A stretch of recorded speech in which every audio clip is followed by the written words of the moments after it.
Hello everyone, welcome to Sanmarga classes. ಮುಂದಿನ ಪ್ರಶ್ನೆ ಶಿಲಾಗೋಳ ಎನ್ನುವಂತಹ ಚಾಪ್ಟರ್ನಿಂದ ಹಿಮ ನದಿ ಎಂದರೇನು, ಅದರ ಮುಖ್ಯ ವಿಧಗಳು ಯಾವುವು?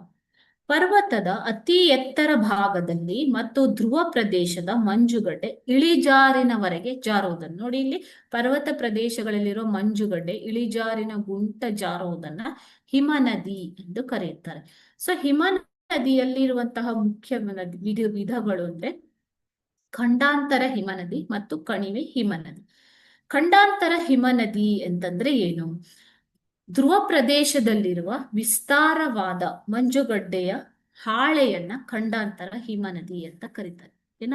ಧ್ರುವ ಪ್ರದೇಶದಲ್ಲಿರುವ ಮಂಜುಗಡ್ಡೆಯ ವಿಸ್ತಾರವಾದ ಹಾಳೆ, ಅದೇ ಖಂಡಾಂತರ ಹಿಮನದಿ. ಉದಾಹರಣೆ ಗ್ರೀನ್ಲ್ಯಾಂಡ್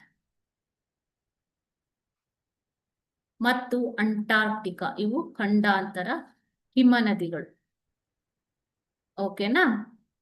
ಎರಡನೆಯದಾಗಿ ಕಣಿವೆ ಹಿಮನದಿ. ಕಣಿವೆ ಹಿಮನದಿ ಅಥವಾ ಎತ್ತರದ ಪರ್ವತ ಪ್ರದೇಶಗಳಲ್ಲಿರುವ ಹಿಮನದಿಗಳನ್ನ ಪರ್ವತ ಹಿಮನದಿ ಅಥವಾ ಕಣಿವೆ ಹಿಮನದಿ ಅಂತ ಕರೀತಾರೆ ಮಕ್ಕಳೇ. ಓಕೆ, ಈ ರೀತಿಯಾಗಿ ಹಿಮನದಿಗಳಲ್ಲಿ ಎರಡು ಭಾಗಗಳಿವೆ.